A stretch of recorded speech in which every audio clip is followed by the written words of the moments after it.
Hello दोस्तों, स्वागत है आपका मेरे यूट्यूब चैनल पर। और आज हम पढ़ रहे थे अपना सवाल 3.1 प्रश्नावली पढ़ रहे थे क्लास 10th की।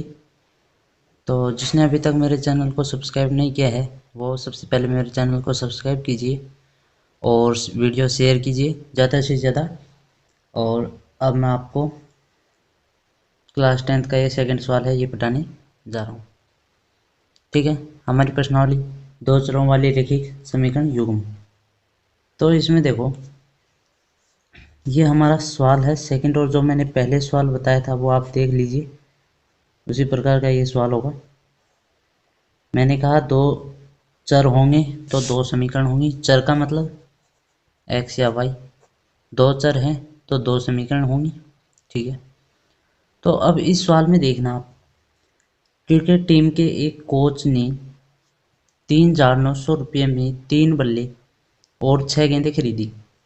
बाद में उसने एक और बल्ला तथा उसी प्रकार की 3 गेंदें 1,300 रुपये में खरीदी। इस स्थिति को बीजगणितीय तथा ज्यामितीय रूपों में व्यक्त कीजिए। ठीक है, बीजगणितीय और ज्यामितीय रूपों में व्यक्त कीजिए। सबसे पहली चीज अब इसमें देखो कि मैंने आपको कहा कि x और y के मान आपके पास होने चाहिए। अब आप कहेंगे कि इसमें x और y हम कैसे निकालें, हमें तो यही नहीं पता x और y क्या है, x और y चीज़ है क्या। क्योंकि ये तो पता है हमें 3.1 प्रश्नावली है, उसमें x और y से रिलेटेड कोई समीकरण है, लेकिन आपको ये तो पता होना चाहिए कि x और y है क्या। तो देखो, x y होने के लिए मैं बताऊँ आपको। आप मुझे एक चीज़ बताइए, 10 रुपये की मान लीजिए मैगी आती है। ठीक है, अब ये मान 10 रुपये का एक पैकेट आता है मैगी का। यदि मैं 3 पैकेट खरीदूं तो मुझे कितने रुपये देने पड़ेंगे? 30 रुपये देने पड़ेंगे, क्योंकि एक पैकेट का 10 है तो 3 पैकेट के 30 रुपये हो गए। ये सब आपको सबको पता है। ठीक है, अब इसी प्रकार देखिए, 3 बल्ले हैं लेकिन आपको उसका प्राइस नहीं पता कि कितना प्राइस है। सेम यही एक कंडीशन है, ये देखना 10 रुपये है लेकिन आपको जो ये अब बॉल है ना, उसका बल्ला है, उसका आपको प्राइस नहीं पता। ठीक है, एक ये हो गया। दूसरी चीज़, आपके पास 6 गेंदे हैं लेकिन आपको उसका प्राइस भी नहीं पता। ठीक है, और दोनों मिलकर कितने बना रहे हैं रुपये? 3,900 रुपये बना रहे हैं। कितने बना रहे हैं? 3,900 रुपये बना रहे हैं। तो अब बस इसमें वही चीज़ है कि आपको जब ये नहीं पता कि ये मूल्य क्या है तो आपको यही तो ज्ञात करने हैं। आप ये मान लीजिए कि बल्ले का मूल्य, जैसे देखो, माना एक बल्ले का मूल्य x रुपये ले लीजिए। इसी प्रकार एक गेंद का मूल्य y रुपये ले लीजिए। ठीक है, y रुपये ले लिया आपने।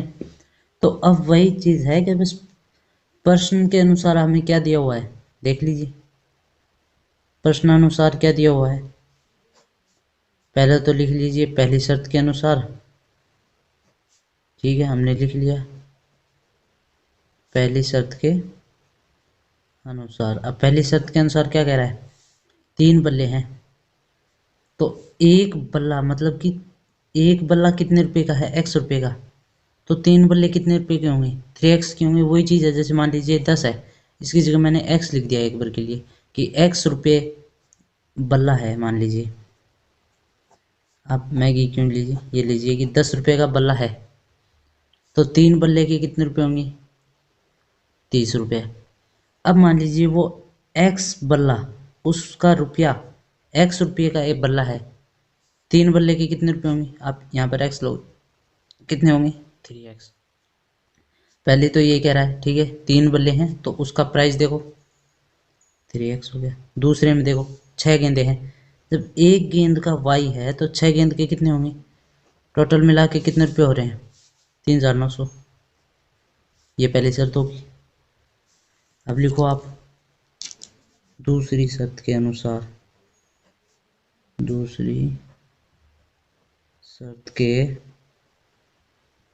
अनुसार, दूसरी शर्त के अनुसार क्या दिया हुआ है आपको, एक बल्ले का प्राइस x रुपये है, तो ठीक है आप x लिख दीजिए। दूसरा चीज़, और 3 गेंदे, यानी कि एक गेंद का मूल्य y है तो 3 गेंद का मूल्य 3y, टोटल मिला के कितने हो रहे हैं 1300। ये हमारा क्या हो गया, बीजगणितीय रूप हो गया।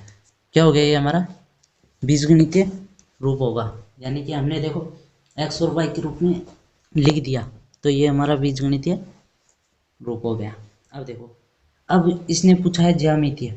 देखो मैं आपको बताऊं, ज्यामितीय या ग्राफीय वो दोनों चीज़ एक ही है, आप इसमें कंफ्यूजन मत होना। आपको सवाल में ज्यामितीय दिया हुआ रहेगा या ग्राफीय दिया हुआ रहेगा, दोनों चीज़ एक ही है, ठीक है। तो अब मैंने आपको पहली वीडियो में बताया था, फर्स्ट या सेकंड चैप्टर में वीडियो में, कि ग्राफीय विधि से दर्शाने के लिए आपको x और y के मान एक एक समीकरण रखकर आपको क्या करने होंगे, मानने होंगे। लेकिन मैंने आपको बताया था कि y का आपको ऐसा मान चुनना होगा जो कि जिससे x का मान पॉइंट में नहीं आए, यानी कि फिक्स मान आए।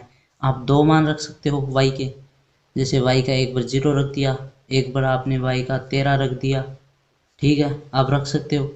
लेकिन 2 से आप नीचे नहीं रख सकते, क्योंकि आप एक बिंदु से रेखा बना ही नहीं सकते। 2 बिंदु से, जैसे देखो ये रफ वर्क है, यहाँ पर ध्यान देना, ये नहीं लिखना है आपको, ये सिर्फ मैं समझाने के लिए। जैसे ये कोई ग्राफ है, मैंने आपको ये एक ही बिंदु दे दिया, तो क्या आप इससे रेखा खींच सकते हो? किधर खींचोगे रेखा, इधर खींचोगे, इधर खींचोगे, इधर खींचोगे, इधर खींचोगे, नहीं खींच सकते। आपके पास एक बिंदु और होना चाहिए। मान लीजिए एक बिंदु और यहाँ पर है, तो अब आप रेखा खींच सकते हो। अब आप इन दोनों को मिलाओगे तो ये रेखा खींच गई, ठीक है। तो इसी प्रकार बस ग्राफीय विधि में आपको y का कम से कम 2 मान तो रखना ही रखना है, और आप कोशिश करना ज़्यादा से ज़्यादा 3 मान रखो, ठीक है। तो ये लो, हमारे पास सबसे पहले समीकरण ले लीजिए आप, क्या लेंगे आप, x plus 6y, x plus 3y बराबर 1300 है।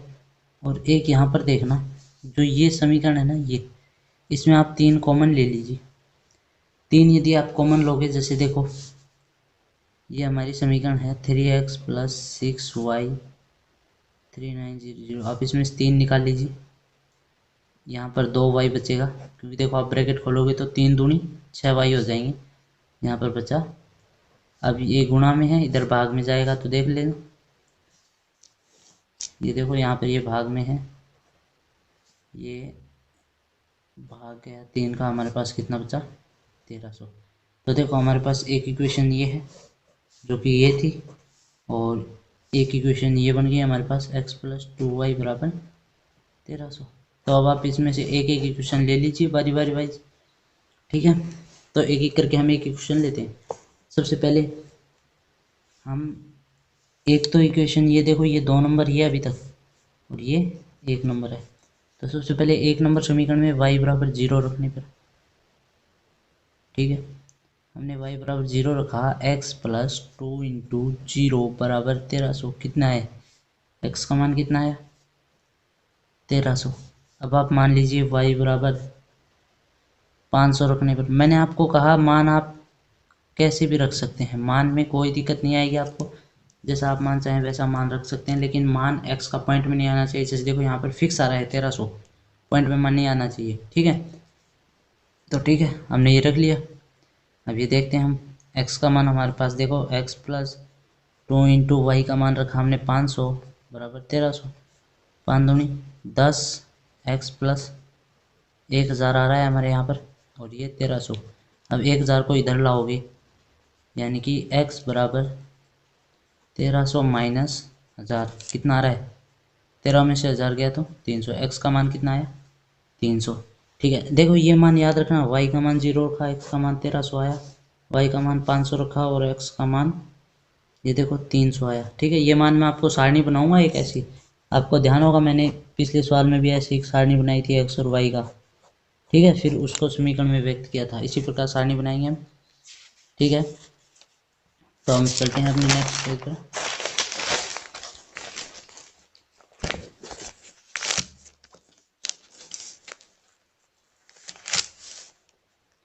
तो देखिए अब हमें क्या करना है, अब हमें y का मान रख दीजिए 650 मान हमने रख दिया। हमारा समीकरण था x प्लस 2 इंटू वाई का मान 650 रख दिया। इधर हमारा आया था 1300। x प्लस 1300 बराबर 1300, क्यों 650 का दोगुना कितना होता है 1300।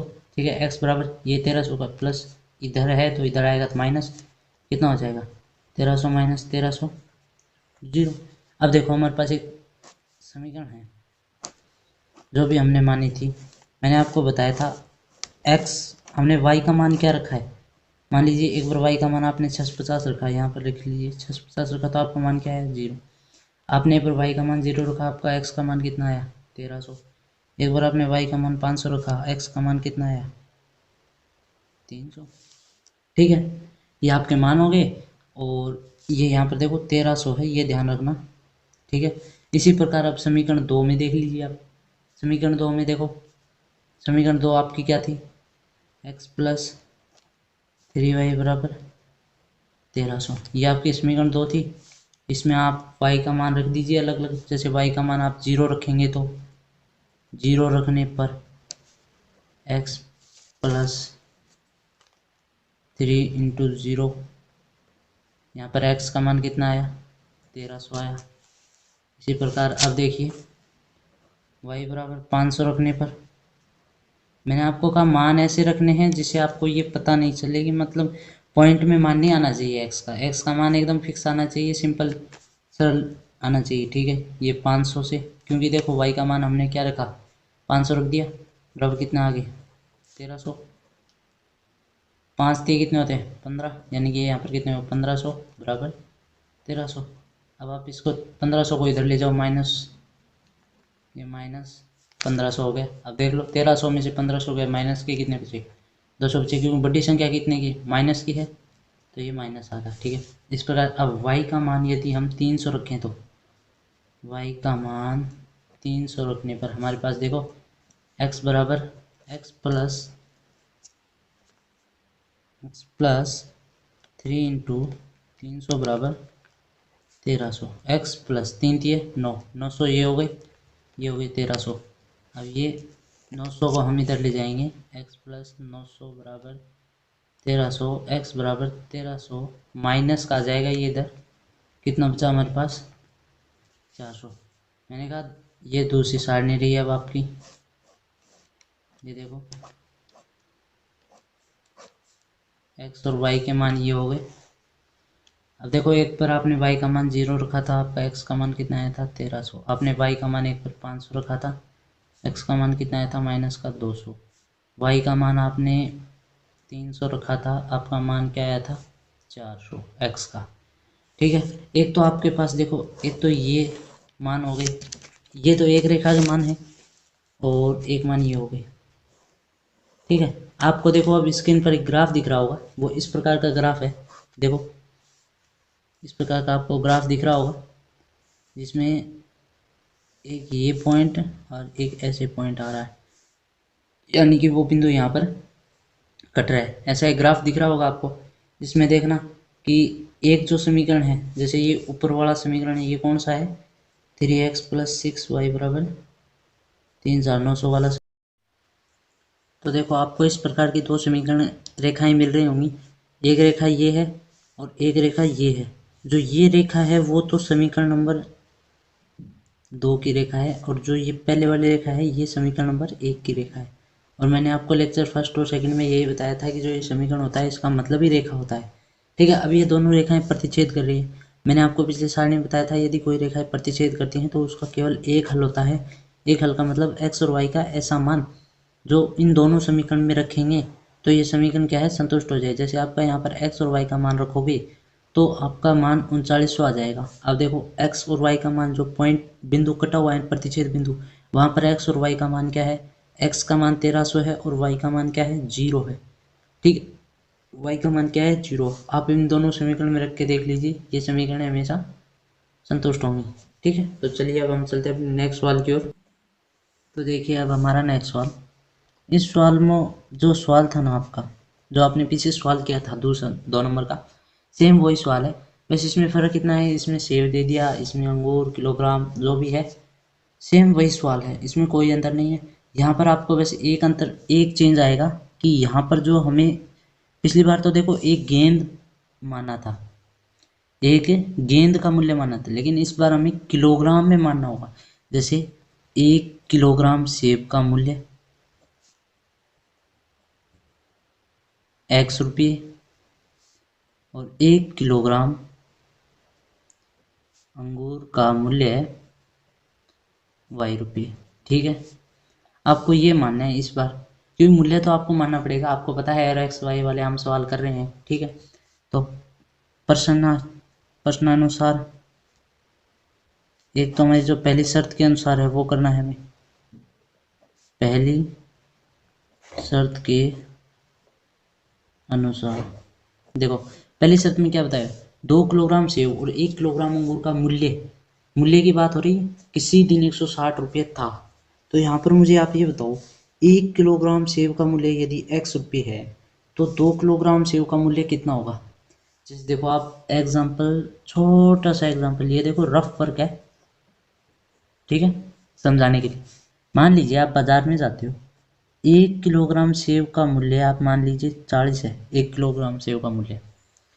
आप खरीदना चाहते हो 2 किलोग्राम, आप कितने रुपए दोगे, आप 80 रुपये दोगे ना जी। ठीक है, हम 80 रुपये देंगे। 80 रुपये क्यों देंगे ये बताओ आप, क्योंकि हमने 2 किलो लिया है, यानी कि 1 1 किलो का 40। तो हमने क्या किया कि 40 को 2 से गुणा किया, क्यों 40 तो देखो 40 तो मूल्य है, लेकिन 2 क्या है, 2 किलोग्राम है, ये तो मात्रा है इसकी, किलोग्राम। ठीक है, तो वही चीज़ मैं समझा रहा हूँ कि अब आप ये मानो कि जो यहाँ पर 1 किलोग्राम सेब का मूल्य x है और मैंने यहाँ पे 1 किलोग्राम का 40 माना है। अब ये करोगे, मैं 40 को x मान लेता हूँ। ठीक है, मैंने इसको x मान लिया। तो अब मुझे बताओ, मैं यहाँ पर जो 40 है इसकी जगह क्या लिखूँगा, x लिखूँगा। तो x इंटू 2 कितने हो जाएंगे, ये देखो ये 2 है, इंटू एक्स, यानी कि यहाँ पर 40 की जगह x है तो ये 2x हो जाएगा। ठीक है, तो इसी प्रकार वही चीज़ है, 2 को x से गुणा करेंगे 2x, क्योंकि देखो 2 किलोग्राम सेब है, यहाँ पर 1 किलोग्राम का मूल्य x है, 2 किलोग्राम का, क्योंकि हमें रुपये ज्ञात करने हैं, टोटल रुपये दिए हुए हैं, ये देखना यहाँ पर टोटल रुपये दिए हुए हैं, 160 रुपये दिए हुए हैं, तभी हमें रुपयों में ज्ञात करना है। ठीक है, और 1 किलोग्राम अंगूर का मूल्य y है, तो हम सीधा y लिख देंगे। कितने रुपये हैं टोटल, 160 रुपये। ठीक है, इसी प्रकार दूसरी शर्त के अनुसार,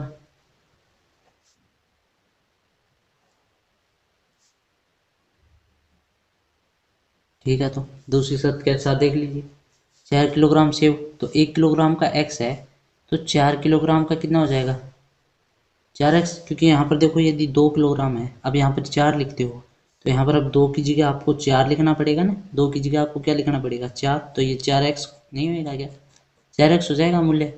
ठीक है, तो ये 4x हो गया, प्लस 2 किलोग्राम अंगूर है, 1 किलोग्राम का y है, तो 2 किलोग्राम का 2y हो जाएगा। टोटल मूल्य कितने हो गए, 300। ठीक है, एक इक्वेशन हमारी ये हो गई, एक इक्वेशन ये हमारा क्या हो गया, बीजगणितीय रूप हो गया। मैंने जो आपको लेक्चर 3rd में या 4th में जो मैंने आपको सवाल कराया था आफ्ताब वाला, उसमें हमने बीजगणितीय रूप को मैंने आपको बताया था कि आपको इस तरह से लिखना है, बीजगणितीय रूप यानी कि 2 चरों वाली रैखिक समीकरण युग्म। ठीक है, तो आपको उस तरह से लिख देना है। अब देखो वीडियो काफ़ी लंबी हो जाएगी, इसलिए मैं थोड़ा सवाल शॉर्ट तरीके से छोटा कर रहा हूँ, मतलब इतना भी छोटा नहीं कि अगले वाले को समझ में नहीं आए, यानी कि टीचर को, अपने जो भी टीचर को पीछे करेंगे उसको समझ में नहीं आए। ठीक है, समझ में आ जाएंगे, ऐसी बात नहीं है आपने ये लिख दिया, ठीक है, समझ में आ जाएंगे। यदि आप इसको काट देते हो, मतलब मान लीजिए आपने ये नहीं लिखा, सीधा आपने ये लिख दिया, तो फिर आपका थोड़ा बहुत कन्फ्यूज़न हो सकता है। तो गुरुजी कह सकते हैं कि भाई ये आपने सवाल कैसे गलत किया, मतलब ये सवाल 2x कैसे किया, y कैसे ले आए आप। लेकिन आपने यहाँ से बता दिया कि भाई 1 किलोग्राम का हमने x माना और 1 का y माना, और जो हमें शर्त में प्रश्न में दिया हुआ है वो हमने लिख लिया यहाँ पर। ठीक है, तो अब हम क्या करेंगे, ग्राफीय रूप में करेंगे। ग्राफीय रूप में लाने के लिए मैंने आपको कहा था कि दोनों समीकरण लिख लीजिए पहले आप, 2x + y = 160, एक समीकरण ये हो गई। तो यहाँ पर देखो x का मान क्या आ जाएगा, 160 यहाँ पर है, y को आप इधर ले आइए, माइनस का हो जाएगा, x का लाना चाहते हैं 160 माइनस वाई बटा 2। मैंने कहा था कि अब आपको इस समीकरण में y का मान रखना है और x का मान अपने पास क्या आ जाएगा, और मान आपको ऐसा रखना है कि कोई भी मान x का पॉइंट में नहीं आना चाहिए, ये खास ध्यान रखना। आप 3 ही मान रखिए, ज़्यादा मान नहीं रखना है, ठीक है। 2 तो कम से कम रखने हैं, 2 से ऊपर आप कितनी रख सकते हो, कोई दिक्कत नहीं है। 2 तो आपको रखने हैं बिंदु के लिए, ठीक है। 2 बिंदु होंगे जितने तो आपका मान ज्ञात होगा, ठीक है। तो अब हम एक बार y बराबर 0 रखते हैं। y बराबर 0 रखने पर देखो x बराबर 160 माइनस 0 बटा 2 कितने आ रहे हैं हमारा मान, 160 में 2 का भाग गया 80 बचा। फिर दूसरी चीज़ y बराबर 60 रखने पर, ठीक है, x बराबर 160 माइनस 60 बटा 2, देखो ये y था ना, यहाँ पर हमने 60 रख दिया, 160 में 60 गया तो 100 बटा 2 बराबर कितने हो गए, 85 हो गया। अब यदि मैं y बराबर 160 रख दूँ, मान लीजिए 160 रखने पर, तो हमारा जो भी x का मान है वो क्या आ जाएगा, 160 माइनस 160 बटा 2, 160 में से 160 गए तो कितने बचे, 0 बटा 2 बराबर 0, ठीक है। जो सारणी थी वो आप बना लीजिए।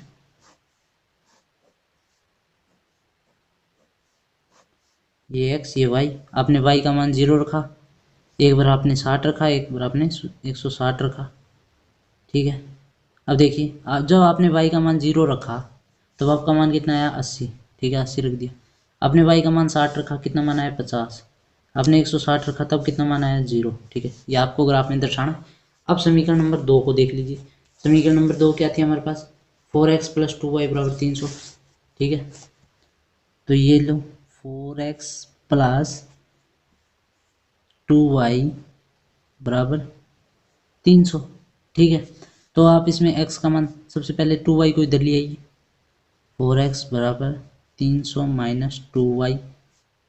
आपको तो x चाहिए एकल, ये यहाँ पर गुणा में, इधर भाग में ले जाइए 4, ठीक है। अब आपको y का मान रखना है और x का मान आपको अपने आप ज्ञात हो जाएगा, ठीक है। तो पेज की जगह फिलहाल तो नीचे कम है, लेकिन मैं आपको बता देता हूँ। देखो आप y का मान एक बार 0 रख दीजिए, 0 रखने पर तो x बराबर, देखो 2 को 0 से गुणा करोगे मतलब 300 माइनस 2 इंटू 0 बटा 4, ये 0 से गुणा होगा 0 हो जाएगा ऑटोमेटिक, 300 में 4 का भाग दो, आपका मान आएगा कितना,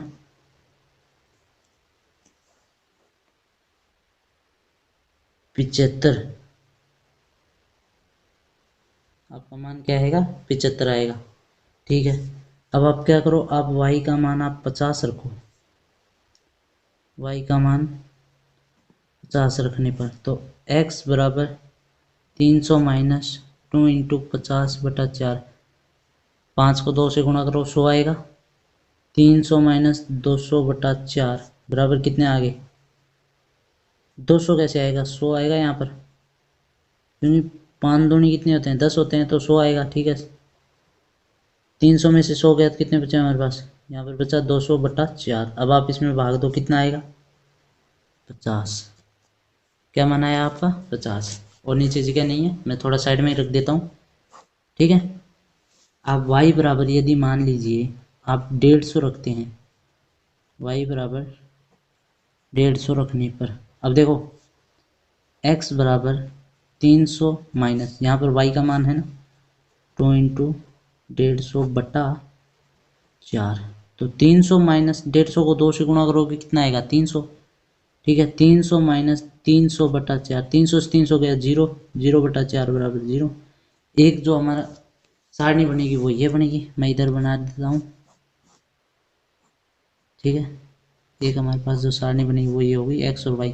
आपने देखो एक बार y का मान 0 रखा तो आपका x का मान कितना है, 75 है, 0 रखा 75 है।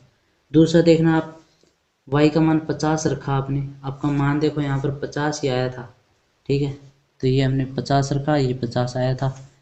और एक मान आपने देखो y का मान 150 रखा था, आपका मान 0 आया था, ये 150 रखा, ये 0 आया। ये तो देखो समीकरण फर्स्ट का था और ये समीकरण सेकंड से। अब देखो आपको एक ग्राफ दिख रहा होगा स्क्रीन पर, क्योंकि जो आप ये एक्स वाई के मान है ना, ये यदि हम ग्राफ में रखेंगे ना, तो देखो हमें इस प्रकार का ग्राफ होगा जो आपको स्क्रीन पर दिख रहा होगा। दो समांतर रेखाएं चल रही हैं आपस में। अब समांतर रेखाएं चल रही है तो आपने लास्ट वीडियो देखी होगी, इससे पहले जो वीडियो थी उससे पहले वाली वीडियो आपने देखी होगी। उसमें हमने बताया था यदि कोई भी दो समांतर रेखाएं प्राप्त होती है तो उस सवाल का कोई हल नहीं होता।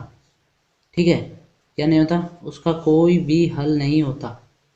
ठीक है, तो ऐसे दो समांतर रेखाएं प्राप्त होंगी आपको, दो बिंदु होंगे। बिंदु तो वैसे तीन ही होंगे, दो नहीं होंगे, क्योंकि देखो बिंदु तीन इसलिए होंगे क्योंकि एक बिंदु तो ये हो जाएंगे एक्स वाई, एक बिंदु ये हो जाएंगे और एक बिंदु ये हो जाएंगे। ठीक है, तो इस प्रकार ये समांतर रेखा प्राप्त हो गई और इसका फिलहाल कोई हल नहीं है। हमें तो सिर्फ ज्यामितीय रूप में व्यक्त करना था, तो आपको ग्राफ में इस प्रकार से दर्शाना, जैसे आपको स्क्रीन में दिख रहा होगा, इस प्रकार का ग्राफ आपको बनाना है, इसमें दर्शाना है। और बीजगणितीय रूप देखो आपने ये दर्शा दिया, ये बीजगणितीय रूप हो गए। ठीक है, आपके लिए धन्यवाद, और आप मेरे वीडियो को ज़्यादा से ज़्यादा सब्सक्राइब कीजिए, शेयर कीजिए।